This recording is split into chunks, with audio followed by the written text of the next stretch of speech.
वो मर्द मुजाहिद नजर आता नहीं मुझको, हो जिसकी रगूफ़े में फ़क़त मस्ती किरदार, हो जिसकी रगूफ़े में फ़क़त मस्ती किरदार। सूफ़ी की शरीयत में फ़क़त मस्ती अहवाल, फ़क़ीह की शरीयत में फ़क़त मस्ती गुफ्तार। ये के चश्मे ज़दन गाफिल आज़ा शाहाना बाशी, ये के चश्मे ज़दन गाफिल आज़ा शाहाना बाशी, शायद के नगाहे कुनदा गाहाना बाशी, शायद के नगाहे कुनदा गाहाना बाशी। अल्फाज़ो मानी में तफावुत नहीं, लेकिन मुल्ला की अज़ा और मुजाहिद की अज़ा और, मुल्ला की अज़ा और मुजाहिद की अज़ा और। फरवाज़ो है दोनों का एक ही फ़ज़ा में, फरवाज़ो है दोनों का एक ही फ़ज़ा में। कुर्गस का जहाँ और है शाही का जहाँ और, कुर्गस का जहाँ और है शाही का जहाँ और। गर शर्क से ता गर्ब हो एक मालिक अंबार, और अर्श से ता फर्श पर हो दिरहम दीनार। गर बहरे अगर दुर्रे बने फारिस बने कोहसार, और एक तरफ हो के मेरे सैयद अबरार, और एक तरफ हो के मेरे सैयद अबरार। गर साले के मिस्की से काहे अब तो क्या ले, सब चोड़ करना अलैने मोहम्मद को उठा ले, सब चोड़ करना अलैने मोहम्मद को उठा ले। सुब्हानका ला इल्म लना इल्ला मा अल्लमतना इन्नका अंतल अलीमुल हकीम। अल्लाहुम्मा अन्फ़अनी बिमा अल्लमतनी व अल्लिमनी बिमा यनफ़अनी व ज़िदनी इल्मा। अल्लाहुम्मा ज़िदनी ईमाना व फ़िक़हा व इल्मा व यक़ीना। रब्बि इश्रह ली सदरी व यस्सिर ली अमरी वहलुल उक़दतम मिन लिसानी यफ़क़हू क़ौली। रब्बि यस्सिर व ला तुअस्सिर व तम्मिम अलैना बिल खैर। महान आल्लाह रब्बुल आलामीनेर दरबारे लक्ष कोटी शुक्रिया ज्ञापन करছি, যিনি আমাদেরকে সপ্তাহের শ্রেষ্ঠ দিন জুমার দিন জুমার নামাজ আদায়ের লক্ষ্যে মসজিদে সমবেত হওয়ার তৌফিক দান করেছেন। আলহামদুলিল্লাহ। কোরআনে কারীমের সূরা বাকারার ৮৩ নম্বর আয়াতের সাথে মিল রেখে মুসলিম শরীফ থেকে ছোট্ট একখানা হাদিস আপনাদের সম্মুখে পাঠ করেছি। আয়াত এবং হাদিসকে সামনে রেখে নির্দিষ্ট বিষয়ের উপরে কিছু কথা বলার ইচ্ছা করব। আমার তাওফিক ইল্লা বিল্লাহ। আজ আমার আলোচ্য বিষয় সামাজিক সম্পর্ক উন্নয়নে ইসলামের দিক নির্দেশনা। সামাজিক সম্পর্ক উন্নয়নে ইসলামের দিক নির্দেশনা। মানুষ সামাজিক জীব, সে একাকী কখনো বাস করতে পারে না। এককভাবে কোনো মানুষ তার সমস্ত চাহিদা পূরণ করতে পারে না। সমাজে বাস করতে হলে মানুষ কারো না কারো মুখাপেক্ষী হতে হয়, সহযোগিতা নিতে হয়, কথাবার্তা বলতে হয়, উঠা বসা চলাফেরা করতে হয়। আবার যাদের সাথে কথাবার্তা বলতে হয় তাদের মধ্যে কত রকম মানুষ। কেউ দিনদার ভালো মানুষ, ফাসিক দুষ্ট, আবার অনেকে অমুসলিম। এখন প্রশ্ন হলো, যেহেতু আপনি সামাজিক জীব, সর্ব ধরনের মানুষের সাথে আপনার চলাফেরা উঠা বসা কথাবার্তা বলতে হবে। এই সকল মানুষের সাথে চলাফেরা উঠা বসা কথাবার্তা বলার ক্ষেত্রে ইসলামের মৌলিক কোনো নীতিমালা দিক নির্দেশনা রয়েছে কিনা? হ্যাঁ, সর্বধরনের মানুষের সাথে চলার ক্ষেত্রে রয়েছে ইসলামের স্পষ্ট দিক নির্দেশনা ও শক্তিশালী নীতিমালা। যেহেতু মানুষ হচ্ছে ভ্যারাইটিস ধরনের, এক এক ধরনের মানুষের স্বভাব চরিত্র এক এক ধরনের, কার সাথে কিভাবে কথা বলবেন এর জন্য রয়েছে ইসলামের স্পষ্ট দিক নির্দেশনা এবং শক্তিশালী নীতিমালা। তার মধ্যে মৌলিক 3টি নীতিমালা নিয়ে আমি আপনাদের সম্মুখে আজকে আলোচনা করব। নাম্বার 1, মানুষের সঙ্গে কথাবার্তা চলাফেরা উঠা বসার প্রথম মূলনীতি হচ্ছে আপনাকে হাসি মুখে থাকা। আল্লাহ রাব্বুল আলামিন কোরআন কারিমে বলেছেন, ওয়ালা তুসাইর খাদ্দাকা লিন্নাস, মুখ ভেঙচিয়ে মানুষের সঙ্গে কখনো কথা বলো না, তোমরা কখনো গাল বাঁকা করো না, গাল ফুলিয়ে রেখো না এবং কপাল কুচকিয়ে ভাব নিয়ে থেকো না, বরং মানুষের সাথে হাসি মুখে কথা বলো, সুন্দরভাবে কথা বলো। মনে রাখবেন একটা কথা, চেহারা কিন্তু মনের আয়না। আপনার এই চেহারায় বলি দিবে, চেহারার অভিব্যক্তি আপনাকে বলি দিবে আপনি কি ভদ্র মানুষ নাকি অভদ্র মানুষ। চেহারা কিন্তু মনের। আমরা অনেক সময় অনেকের ব্যাপারে বলি যে এর চেহারায় প্রমাণ করতেছে লোকটা অভদ্র হবে। ইংরেজিতে একটা প্রমাণ আছে, face is the index of the mind. চেহারা এটা মনের আয়না, চেহারার অভিব্যক্তি বলি দিবে আপনি ভদ্র মানুষ নাকি অভদ্র মানুষ। ফেয়ারা হাজরিন, হাসি মুখে কথা বলা এটা নবী করিম সাল্লাল্লাহু আলাইহি ওয়াসাল্লামের অনন্য একটি সুন্নত। হাসি মুখে কথা বলা। হাদিসে আছে, তিরমিজি শরীফের হাদিস, আব্দুল্লাহ ইবনে হারিস ইবনে জাযাই রাদিয়াল্লাহু তাআলা আনহু থেকে বর্ণিত। তিনি বলেন, মা রাআইতু আহাদান আকসারা তাবাসসুমান মির রাসূলিল্লাহ সাল্লাল্লাহু আলাইহি ওয়াসাল্লাম, আমি নবী করিম সাল্লাল্লাহু আলাইহি ওয়াসাল্লাম থেকে বেশি মুস্কি হাসতে আর কাউকে দেখি নাই।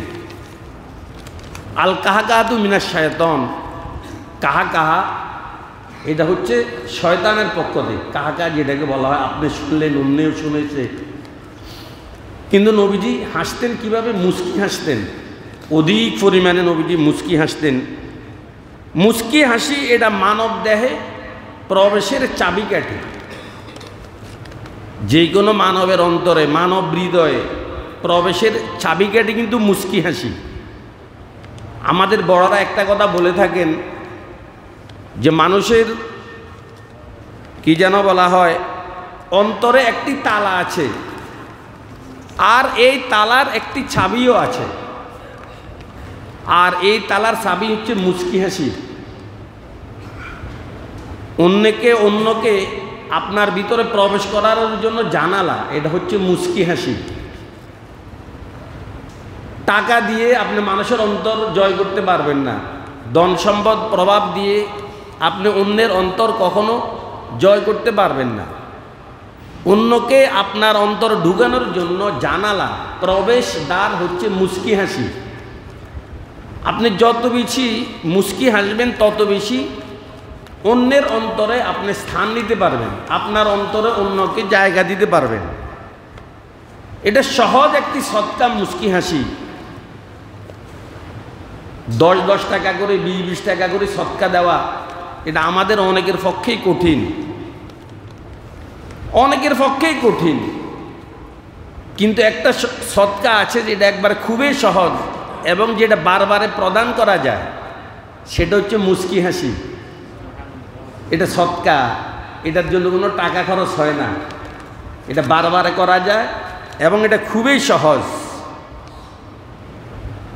হাদিসে আছে, নবী করিম সাল্লাল্লাহু আলাইহি ওয়াসাল্লাম বলেছেন, ইন্না মিনাল মারুফ আন তালকা আখাকা বিওয়াজহিন তালাক। আমরা তো নামাজকে নেকের কাজ মনে করি, রোজাকে নেকের কাজ মনে করি, তাসবিহ, তাবলিগ, হজ ইত্যাদিকে নেকের কাজ মনে করি। কিন্তু নবী করিম সাল্লাল্লাহু আলাইহি ওয়াসাল্লাম, স্মরণ রাখবেন, নেকের পরিধি এত সংকীর্ণ না, এটা খুবই বিস্তৃত। হাস্য মুখে একজন মানুষের সাথে কথা বলা, এটাও কিন্তু ইবাদত। তাবাসসুমুকা ফি ওয়াজহি আখিকা লাকা সাদাকা, তোমার ভাইয়ের সামনে মুচকি হাসি দেওয়া, এটাও তোমার জন্য সদকা, স্মরণ রাখবে।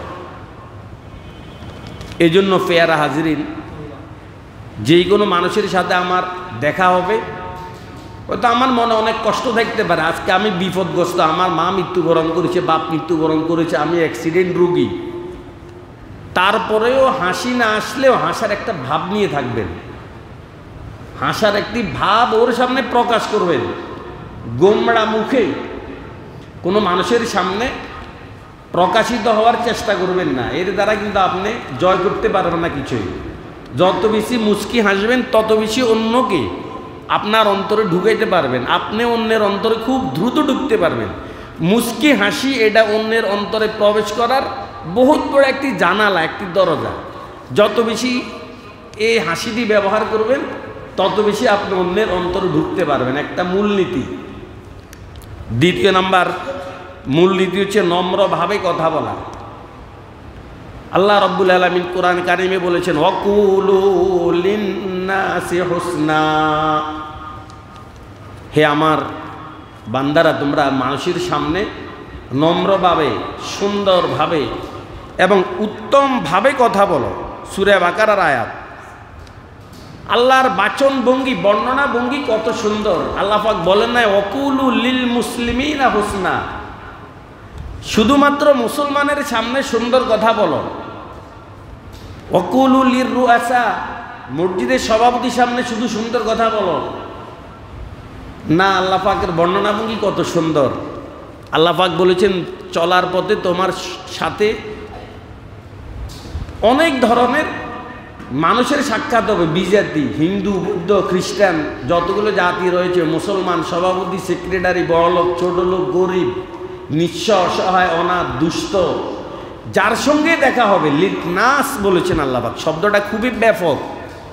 শুধু মুসলমানের সামনে আপনি ভালো কথা বলতে পারেন, বিজেপির সামনে আপনি কটুবাসী না, ইসলামী কথা বলে না। ইসলাম বলেছে অকুলু লিন্নাস, আকাশের নিচে জমিনের উপরে যত মানুষ আছে সকলের সামনে তোমরা নম্রভাবে, উত্তমভাবে, সুন্দরভাবে কি বলো, কথা বলো। সুন্দর কথা বলার কিন্তু কোনো বিকল্প নেই। একটা কথা মনে রাখবেন, এই পৃথিবীতে যত আদর্শ প্রতিষ্ঠিত হয়েছে সব সুন্দর কথার মাধ্যমে। অসুন্দর কথা দিয়ে পৃথিবীতে কোনো আদর্শ প্রতিষ্ঠিত হয় নাই এবং হবেও না, হতে পারেও না।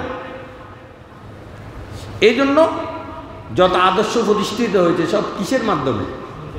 সুন্দর কথার মাধ্যমে, নম্র কথার মাধ্যমে, উত্তম কথার মাধ্যমে। সুন্দর কথা বললে কি লাভ? নবী বলেছেন আল কালিমাতুত তাইয়্যিবাতু সাদাকা, সুন্দর কথা এটাও সদকা।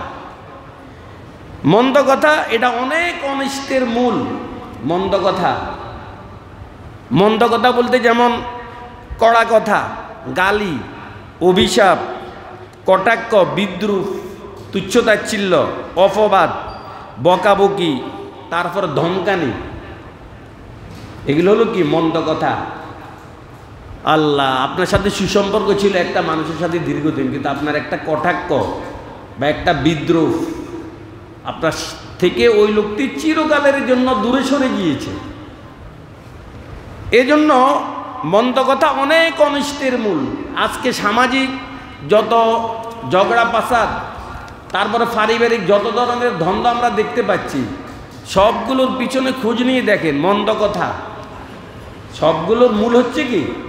মন্দ কথা। এই জন্য ভাই মন্দ কথাটি কখনো রাজ্য দখল করতে পারবেন না। রাজ্য যদি দখল করতে চান উত্তম কথা হইতে হবে, নম্র কথা, সুন্দর আচরণ করতে হবে।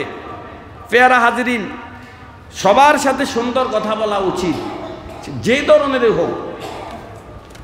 আল্লাহ রব্বুল আলামিন হযরত মূসা আলাইহিসসালাতু ওয়াসসালামকে পাঠিয়েছেন দ্বীনের, ইসলামের দাওয়াত নিয়ে ফেরাউনের কাছে। মূসা হচ্ছেন আল্লাহ পাকের নির্বাচিত বান্দা নবী, যারা নবী হন এরা হন পৃথিবীর শ্রেষ্ঠ মানব। আল্লাহর পরে শ্রেষ্ঠত্বের এই পদ দখল করেছে কারা? নবীরা, পৃথিবীর শ্রেষ্ঠ মানব। তাহলে মূসাকে আল্লাহ পাক পাঠিয়েছেন কার কাছে? ফেরাউনের কাছে। ফেরাউন খোদা দাবি করেছে, সে মূল জিন্দিক, সর্বনিকৃষ্ট একটা মানব। কিন্তু মূসা আলাইহিস সালামকে আল্লাহ পাক পাঠিয়ে কি বলেছেন? মূসা এবং হারুনকে অকুলা লাহু কওলাল লাইয়িনা, এই মূসা আর হারুন, তোমরা যে ফেরাউনের কাছে যাচ্ছ দাওয়াত নিয়ে, কটুবাসী মন্দ কথা বলতে পারবে না, একবার নম্র ভাষায় কথা বলবে। কওলাল লাইয়িনা, কথা বলবে কোন ভাষায়? দেখেন পাঠাইছেন আল্লাহ পাক শ্রেষ্ঠ মানবকে সর্বনিকৃষ্ট মানবের কাছে আল্লাহ। এখন আমরা যারা আছি, আমরা মূসা থেকে উন্নত, উত্তম এখানে কেউ নাই। আবার যার সাথে কথা বলতেছে আমার স্ত্রীর সাথে কটু ভাষায়, আমার স্ত্রী কি ফেরাউনের চেয়ে খারাপ? তাহলে আমাদের কেমন কথা বলা উচিত ছিল ভাই? আল্লাহ, সিধে সাদা মানুষ দেখলে হাসি ঠাট্টা করা এটা আমাদের স্বভাব। সিধে সাদা যারা একটু আলাবোলা টাইপের, আপনি জানেন, আপনি তার বাহ্যিক আকৃতি জহের যেটা সেটা দেখছেন, কিন্তু তার বিতর্কতা আপনি কিছুই জানেন না। আল্লামা রুমি রহমতুল্লাহ আলাই বলেন, রুখজরিনে মনমনগরে কেফা এ আহিনী দারম, রুখজরিনে মনমনগর কেফা এ আহিনী দারম, চেমি দানি কে দরবাতেন চেশাহি হাম নাশি দারম, চেমি দানি কে দরবাতেন চেশাহি হাম নাশি দারম। শিয়াল অনেক বিতু প্রাণী। শিয়াল মানুষের খোয়ার থেকে মোরগ নিয়ে যায়, চৌ মেরে এসে মোরগ নিয়ে যায়, খুব বিতু প্রাণী। কিন্তু আমাদের এটা দেশে একটা প্রবাদ আছে যে শিয়াল আর বাঘের সাথে মামু বাগিনের সম্পর্ক। শিয়াল যদিও বিতু প্রাণী,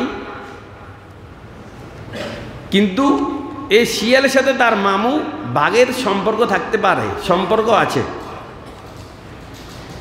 রুমি রহমতুল্লাহ আলাই বলেন, ও দুনিয়ার মানুষ, কোনো শিয়ালকে দুর্বল ভেবো না, বিত ভেবো না, হতে পারে তার সাথে তার মামু বাঘের হাত থাকতে পারে। ঠিক তেমনিভাবে কোনো মানুষ সাদা সিধে আলাবোলা, এবড়ো থেবড়ো, জামা কাপড় তেমন সুন্দর না, তেমন স্মার্ট দেহের অধিকারী না, এই লোকটার সাথে কখনো তিরস্কারই করো না, হতে পারে তার সাথে তার মাওলার হাত থাকতে পারে, সম্ভাবনা আছে। কারণ এই লোকটা এমন হতে পারে, পৃথিবীর সমস্ত মানুষ যখন ঘুমিয়ে পড়ে, সবামদ পর দাদারে এসকে বাজা, সবামদ কারে সাজে এসকে বাজা, জুমলা আলম আজমা দর খাবে সুর, আশেকে রব্বাহরে রব্বে তাবে সুর। নবদুলার দুলহান যেমনিভাবে রাতের গভীরতার অপেক্ষা করে, কখন রাত গভীর হবে, নীরব নিস্তব্ধতা বিরাজ করবে, মানুষ ঘুমিয়ে যাবে, তাদের প্রেমময় আলাপ শুরু হবে। ঠিক আল্লাহ আলা পীর বুজুর্গ যারা, ওরাও রাতের গভীরতার অপেক্ষা করে, কখন মানুষ ঘুমিয়ে যাবে, রাত 12টা বেজে যাবে, মাওলার সাথে তাদের প্রেম আলাপ শুরু হয়ে যায়। আল্লাহ আল্লাহ আল্লাহ আল্লাহ আল্লাহ, नेगा उलझी हुई है रंगबू में, खेरे देखुई हुई है 400 में, न छोड़े दिल फगाने सुबह गाही, हमा शायद मिले अल्लाहू में, हमा शायद मिले अल्लाहू में। এই জন্য দুনিয়ার কোনো মানুষকে কখনো সাদা সিধে দেখেছ, দুর্বল ভেবো না। রিনে মনমনগর কেফায়ে আহিনী দারম, চেমিদানি কে দরবাতেন চেশাহি হামনাশি দারম। এই জন্য কোনো মানুষকে দুর্বল ভেবো না, সাদা সিধা একবারে এবড়ো থেবড়ো কোনো মতে অনাড়ম্বর জীবনযাপন করছে, হতে পারে গভীর সম্পর্ক আছে কার সাথে? আল্লাহর সাথে। আমাদের দেশে দেখেন না, ফাতি নেতা ঘরের বাতের ফাতিল নেই, কিন্তু বড় একটা নেতার সাথে যদি সম্পর্ক থাকে, কি ভাবসাব নিয়ে এলাকাতে চলে, মানুষ ওকে একটু হিসেব নিকেশ করে কথা বলে এখন। কারণ উপরের সাথে তার কি আছে? আরে ভাই, উপরের উপর, মহা উপর, রাজাদিরাজ আল্লাহর সাথে যার সম্পর্ক, তার অবস্থান কেমন মজবুত হইতে পারে আপনারা আন্দাজা করেন। এই ইব্রাহিম ইবনে আদহাম মানুষ কষ্ট দেওয়ার জন্য যে পথ দিয়ে মসজিদে যায় কাঁটা ফেলে রাখতো, কাঁটা। উনার মনে মনে হয়তো একটা ধারণা ছিল কোনো মানুষ লাকড়ির বোঝা নিয়ে যায়, কাঁটা পড়ে যায়। কিন্তু না, একজন লোক উনার কান পড়েছে যে হুজুর কাঁটা পড়ে না, আপনাকে কষ্ট দেওয়ার জন্য এখানে কাঁটা দিয়ে রাখে। ও নবীজির সাথে আবু লাহাবের স্ত্রী যে আচরণ করেছে ঠিক একই আচরণ, এটা সুন্নতে গায়রে ইখতিয়ারের উপর আমল হয়ে গেল। উনি তাই নাকি আমাকে কষ্ট দেওয়ার জন্য? যা, ওকে দুইটা কবিতা শুনে আসো। হারকে মারা রঞ্জে দারত রাহাতশ বেসিয়ারো বাদ, হারকে মারা রঞ্জে দারত রাহাতশ বেসিয়ারো বাদ, হারকে মারা ইয়ারো নাবুদ ইজদুরা ইয়ারো বাদ, হারকে খারে আফগানাদ বর রাহে মা আজ দুশ্মনে, হারকে খারে আফগানাদ বর রাহে মা আজ দুশ্মনে, হার গোলে কেস বাগে উমরস বজগাফার বেখারোবাদ। ওগো আল্লাহ, যে আমাকে কষ্ট দেওয়ার জন্য পথে কাটা ফেলেছে, দোয়া করতেছে, কত উদার দেখেন। আল্লাহ যে আমাকে কষ্ট দেওয়ার জন্য কাটা ফেলছে, আল্লাহ ওই লোকটার জীবনে যতদিন বেঁচে থাকে যেন তার পায়ে কোনোদিন কাঁটা না ঢুকে। দেখছেন কত বড় দোয়া। আমরা হলে কি করতাম? আল্লাহ যে আমাকে কষ্ট দেওয়ার জন্য কাটা ফেলেছে, ওর ফাঁটা তুমি ভেঙে দিও, হাতটা ভেঙে দিও। উনি কি বলেছেন? জীবনে যেন তার পায়ে কাঁটা। ওগো আল্লাহ, যে আমাকে কষ্ট দেওয়ার জন্য পথে কাটা ফেলেছে, তুমি তাকে তোমার একজন অলি বানিয়ে নাও। অলি হয়ে গেছে, দোয়া করছে, কি হয়ে গেছে কোন? এই জন্য পেয়ারা হাজিরিন, সাদা শীতে মানুষ দেখলে কখনো হাসি ঠাট্টা করা যাবে না। পিতার বয়সী রিক্সাওয়ালাকে তুই তোকারি করা, এটা আমাদের স্বভাব। এটা ইদানিং দেখা যাচ্ছে, নোংরা রাজনীতির প্রভাবে ইদানিং দেখা যাচ্ছে এই জিনিসটি। ছোট ছেলে রিক্সাওয়ালাকে তুই তোকারি করে, কথাবার্তা বলে, হাইকোর্ট দেখায়, বাড়া নিয়ে ঝগড়া করে। আর এটা কি কোনো ভদ্র মানুষের স্বভাব? বন্ধু বান্ধবের সাথে যখন হোটেলে খেতে বসো, হাজার হাজার টাকা তুমি তুলার মতো উড়াও, টাকাকে টাকা ভাবো না। কিন্তু রিক্সাওয়ালার সাথে আসতো আনা নিয়ে তুমি ঝগড়া করো, তোমার বাপের বয়সী রিক্সাওয়ালা, তুমি তাকে তুই তোকারি বলো ইত্যাদি। খবরদার, কখনো এই ধরনের তিরস্কার করবেন না।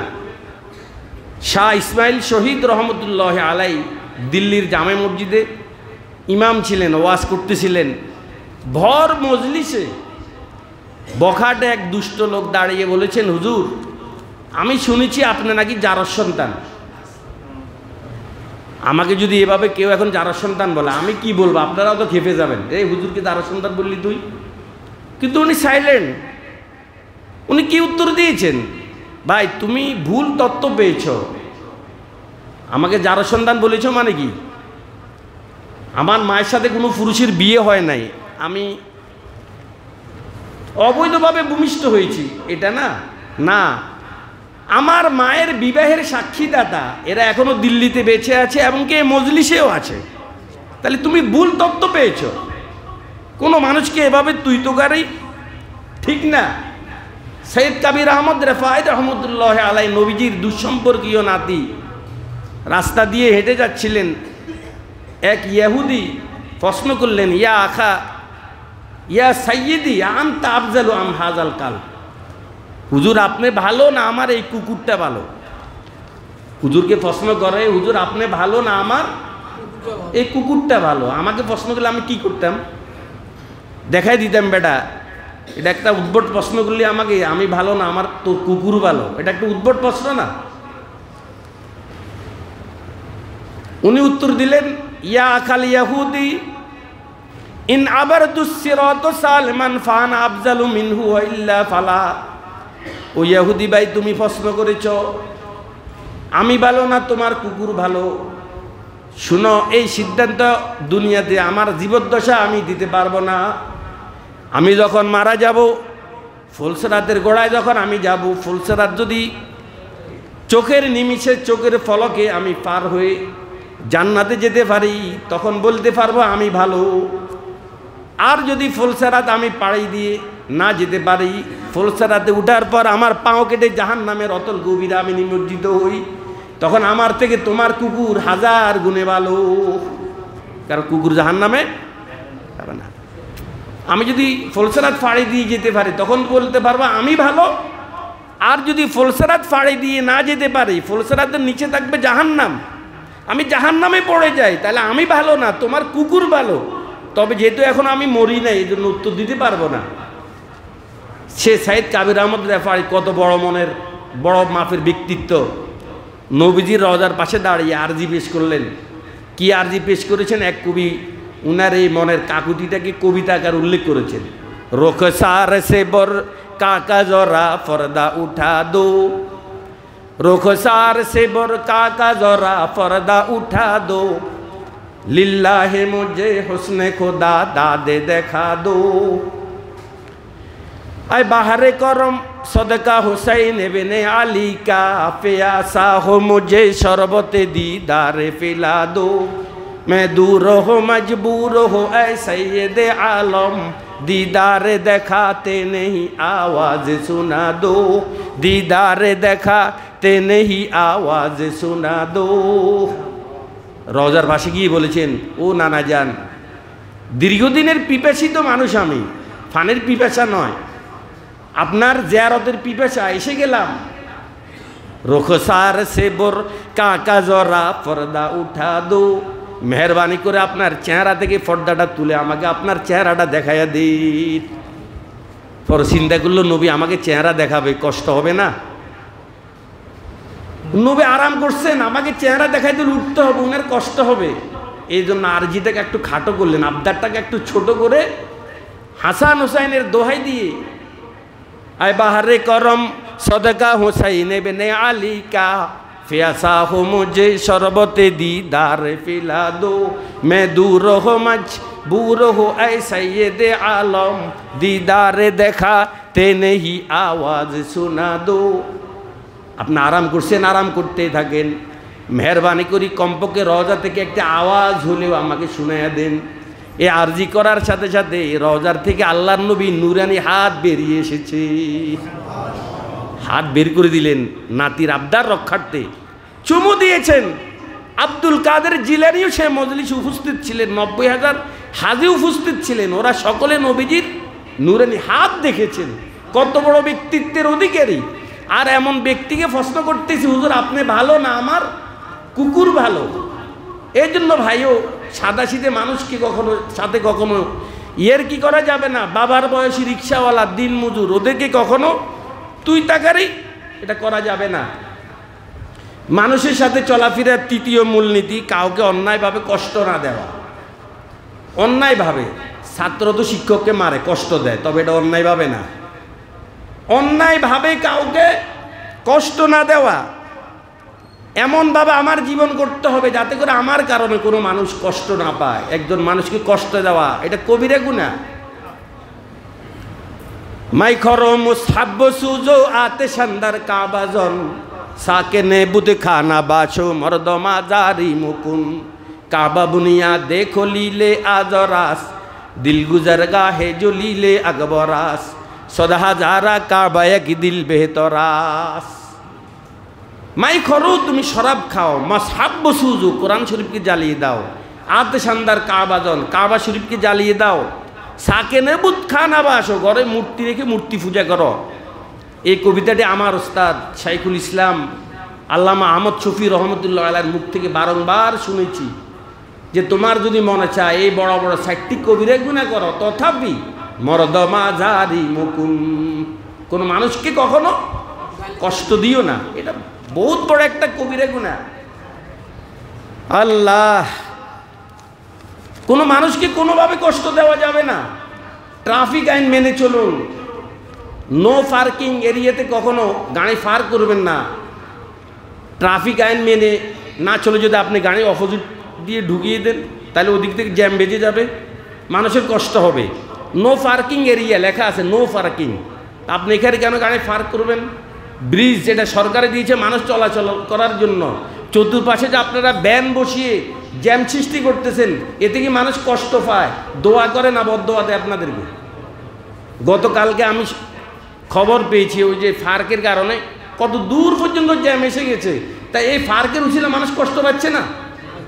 কোনো লাভ হবে না। মসজিদ নির্মাণ করতে পারেন, মাদ্রাসা নির্মাণ করতে পারেন, অনেক কিছু করতে পারেন, কিন্তু আপনার স্বভাব, আপনি মানুষকে কষ্ট দেন। এক মন দুধের ভিতরে যদি এক ফোঁটা ফসরাব ছেড়ে দেন, এই দুধের কোনো মূল্য থাকবে? আপনি অনেক ভালো কাজ করেন, কিন্তু একটা মন্দ স্বভাব আপনার ভিতরে আছে, ওই যে ফসরাবের ফোঁটার মতো, কিছুই হবে না। ট্রাফিক আইন মেনে চলুন। সিগন্যাল, খবরদার, এটা কখনো এই সিগন্যালের তোয়াক্কা করবেন, এটা কখনো আপনি অ্যাভয়েড করবেন না। ফেয়ার হাজিরিন, বাসা বাড়িতে কাউকে কষ্ট দিব না আমি। নির্দিষ্ট জায়গাতে তোয়ালা রাখবেন, তারপরে দা বলেন, কুড়াল বলেন, নির্দিষ্ট জায়গায় রাখবেন, মানুষ কষ্ট পাবে না। আল্লাহ, রাত্রে 12টা বাজে আপনি ঘরে যান, দরজা এবারে টোকাই দিয়েছেন, আপনি ভাবলেনও না যে মানুষ তো 10টার পরে ঘুমিয়ে গেছে, আমি যে রাত্রে 12টার পরে দরজা গিয়ে দরজা ধাক্কা মারছি, এর কারণে আপনার স্ত্রী, আপনার বাল বাচ্চার ঘুম নষ্ট হচ্ছে না? কথা বলেন, এদের একটা মন আছে না নাই? একটা মন আছে। ফেয়ার হাজিরিন, নবীজি বলেছেন, আর আয়েশা রাদিয়াল্লাহু তাআলা বলেছেন, নবীজি ঘরে এমনভাবে ঢুকতেন, রাত্রে সালাম দিতেন ঠিকই, যারা জাগ্রত ওরা সালামের আওয়াজ শুনতেন, আর যারা ঘুমন্ত ওদের ঘুমে কোনো ধরনের ব্যাঘাত হতো না। এটা ছিল নবীজির একটা স্বভাব। প্রকৃত মুসলমানকে আল মুসলিমু মান সালিম আল মুসলিমুনা মিন লিসানি ওয়া ইয়াদি, যার হাত ও মুখ হইতে অপর মুসলমান। সৃষ্টির সেবা ছাড়া কখনো আল্লাহকে পাওয়া যাবে না। আল্লামা রুমি রহমতুল্লাহ আলাইহি বলেন, ব তাসবিহ সাজ্জা দাও দলকে নিস, তরিকত বজুজ খেদমতে খলকে নিস। তাসবিহ জায়নামাজ আর আলখেল্লা গায়ে দিয়ে কখনো আল্লাহকে পাওয়া যায় না। আমরা শুধু তাসবিহ জানামাজ প্রথম সবে বসা, এটাকে আমরা ইবাদত মনে করি। এমনি কিন্তু আমার স্বভাব খুবই নোংরা। রুমি রহমতুল্লাহ আলাইহি বলেন, তাসবিহ জানামাজ আর আলখেল্লা গায়ে দিয়ে কখনো আল্লাহকে পাওয়া যাবে না। আল্লাহকে পেতে হলে তুমি সৃষ্টির সেবা করতে হবে। কি করতে হবে? কথা বলেন। সৃষ্টির সেবা করতে হবে। আপনি যে মানের মানুষ হন না কেন, নবীজি মক্কা বিজয়ী দিন এক বুড়িকে দেখলেন গাঁটটি মাথায় নিয়ে, আর গাঁটটি মাথায় তোলার জন্য অনেক টানাটানি করছে। নবী বললেন, কিফিয়া উম্মি, ও মা আপনি একটু দাঁড়ান, ও মা আপনি একটু। আমরা তো মাকেও এখন মা বলি না, কিন্তু নবীজি একজন বিজাতি। বুড়িকে কি বলেছেন? কিফিয়া উম্মি, ও মা একটু দাঁড়ান। বুড়ি বলেছেন, ও যুবক দাঁড়ানোর সময় নেই। যে অত্যাচারী আর স্বৈরাচারী মোহাম্মদকে মক্কা থেকে আমরা বিতাড়িত করেছি, শুনতে পেলাম সেই নাকি দলবল ছেড়ে মক্কায় চলে এসেছে। তোমার সঙ্গে যদি দাঁড়িয়ে কথা বলি, তাহলে ওই স্বৈরাচারী অত্যাচারী মোহাম্মদের বাহিনীর হাতে আমি ধরা পড়ে যাব। সময় নাই, মা আমার মাথায় তুলে দেন। তাকে সৃষ্টি না করলে গ্রহ নক্ষত্র আকাশ জমিন কিছু সৃষ্টি হতো না। সৃষ্টির সেবা কাকে বলে? মা আমার মাথায় তুলে দিন। কোথায় যাব? আপনি ডাইন বাম বলে সিগন্যাল দিবেন, পিছনে থাকেন। মাথায় তুলে দিল বুড়ি পনমলগুলো, সুবর্ণ সুযোগ তুলে দিল। তাগড়া যুবক পাহাড়ের যখন পাদদেশে গিয়ে পৌঁছেছে, যে এসে গেছি, দেখো পাহাড়ের চূড়ায় আমার কুম্বা, আমার ফাড়া প্রতিবেশী সকলে স্বৈরাচারী অত্যাচারী মোহাম্মদের ভয়ে এখানে পালিয়ে এসেছে। চলে এসেছি, আমার গন্তব্যে আমি পৌঁছে গেছি, তো আমার গাড়িটি আমাকে বুঝিয়ে দাও। বুঝিয়ে দেওয়ার পরে যখন নবীজি ব্যাক করলেন, চিন্তা করলো এই কঠিন মুহূর্তে আমার মা বাপ কেউ আমার উপকার করলো না, যুবক আমার উপকার করেছে, একটু খবরটা নি না। যুবক তুমি কে? তোমার পরিচয় কি? নাম কি? নবীজি বলেছেন, ও বুড়িমা, একটু আগে যাকে অত্যাচারী আর স্বৈরাচারী মোহাম্মদ বলে গালে দিয়েছেন, আমি হইলাম সেই মোহাম্মদ। আমি হইলাম সেই কি? বুড়ি পাহাড়ের চূড়ার দিকে তাকিয়ে আল্লাহর গজব দিয়ে বলেছেন, ও আমার পাড়া প্রতিবেশী, তোদের উপর আল্লাহর গজব পড়ো, আল্লাহ তোদেরকে ধ্বংস করুন। যেই যুবকের স্বভাব এমন হইতে পারে, এই যুবক কখনো অত্যাচারী আর স্বৈরাচারী হতে পারে না। বিলম্ব না করে হস্ত প্রসারিত করে পড়ে নিলেন, লা ইলাহা ইল্লাল্লাহু মুহাম্মাদুর রাসূলুল্লাহ। স্বভাব কাকে বলে? সৃষ্টির সেবা ছাড়া কখনো আল্লাহকে পাওয়া যায় না। আলোচনা আমার শেষ। একটা বিষয় শুধু মনে রাখবেন, আমাদের নামাজ, আমাদের রোজা, আমাদের হজ দেখে অমুসলিমরা কখনো ততটা ইসলামের প্রতি এত আকৃষ্ট হয় না। আমাদের নামাজ, আমাদের রোজা, হজ এগুলো দেখে ততটা কি হয় না, ইসলামের প্রতি আকৃষ্ট হয় না। ইসলামের প্রতি একমাত্র আকৃষ্ট হয় বিজাতি মুসলমানের চারিত্রিক গুণাবলী এবং সামাজিক আমল দেখে। কি দেখে বলেন? চারিত্রিক গুণাবলী আর সামাজিক আমল দেখে অমুসলিমরা কি হয়, মুসলমান হয়। এরা আমাদের নামাজ রোজা দিয়ে ততটা কি হয় না, প্রভাবিত হয় না। দাওয়াতের দুইটি মৌলিক পদ্ধতি আছে, একটা হলো সাউন্ড, আরেকটা হচ্ছে সাইলেন্ট। সাউন্ড হচ্ছে মুখের দাওয়াত, আর সাইলেন্ট হচ্ছে আমল আখলাক এবং শিষ্টাচারের মাধ্যমে দাওয়াত। নবী বলেছেন, ইজিন নাস বিফাইলিক ওয়ালা তাইজহুম বিকৌলিক। ও আমার উম্মতেরা, তোমরা তোমাদের কর্ম দিয়ে মানুষকে দাওয়াত দাও, মৌখিকভাবে না। মানে তোমার দাওয়াত হইতে হবে সাইলেন্ট, কি নয়, সাউন্ড নয়। তোমার দাওয়াত হইতে হবে কি, তুমি নামাজ পড়ো, তুমি রোজা রাখো, এটা হলো কি সাউন্ড। এটা দিয়ে মানুষকে দাওয়াত দিয়ে না, কোনো লাভ নাই। তুমি কর্ম করো, তুমি স্বভাব দেখাও, আখলাক ভালো দেখাও, তোমার ভালো চরিত্র গঠন করো। দেখবা এটা দেখলে আরেকজন কি হবে, ইসলামের প্রতি আগ্রহ হবে। বিশ্বের শ্রেষ্ঠ 100 মনীষীর ইতিহাস, দি 100, একটা বই লিখেছে মাইকেল এস হার্ট, একজন বিজ্ঞানী খ্রিস্টান। তিনি একটা বই লিখেছে, 100 জন মানুষকে, পৃথিবীর 100 জন মহামানব, ওদেরকে একত্রিত করেছে। তাদের মধ্যে যিশু খ্রিস্ট, তারপরে কি যেন বলা হয় এই অ্যাবনসিন, তারপরে দার্শনিক অ্যারিস্টটল, কি যেন বলা হয় লেনিন, কার্ল মার্কস। এভাবে 100 জন মানুষ সে একত্রিত করেছে যারা পৃথিবীতে সংস্কারমূলক কাজ করেছে। এখন একটা বই লিখবে, র্যাঙ্কিং করবে কিভাবে, কার নাম আগে দিবে কার নাম পরে দিবে। অনেক গবেষণা করে ওই বই আপনারা মার্কেট থেকে কিনবেন, বিশ্বের শ্রেষ্ঠ 100 মনীষীর ইতিহাস। মার্কেটে এই বইটা পাওয়া যায়। উনি সর্বপ্রথম লিখেছেন মুহাম্মদ সাল্লাল্লাহু আলাইহি সাল্লামের ইতিহাস। কিন্তু খ্রিস্টান, ওনাকে জিজ্ঞেস করলো, ভাই আপনি যে খ্রিস্টান, আমাদের ইসলামকে মানেন না, কিন্তু আমাদের নবীকে আগে স্থান দিয়েছেন, ঘটনা কি, আপনি মুসলমান হন না কেন? কোন নবীকে আমার কাছে খুব ভালো লাগে, এই জন্য নবীর নাম আমি আগে দিয়েছি। তাহলে মুসলমান হন না কেন? মুসলমান কীভাবে হব? মুসলমানের এই কিতাবে এক ধরনের ইসলাম আর কাজে কর্মে আরেক ধরনের ইসলাম। বলেন, মুসলমানের ইসলাম কিতাবে এক ধরনের আর কাজে কর্মে কি? তো কি দেখে আমি মুসলমান হব বলেন? আমি মিথ্যা কথা বলি, মুসলমান মিথ্যা কথা বলে, আমি 2 নম্বরই করি, মুসলমান 2 নম্বরই করে। তো কি দেখে আমি ইসলাম ধর্ম গ্রহণ করব? আজকে আমার আদর্শের কারণে বিজেপি ইসলাম ধর্ম গ্রহণ করে না, আমি কিন্তু ঠেকা থেকে যাব। ফের রাজনীতি, এটাই আমার কথা শেষ।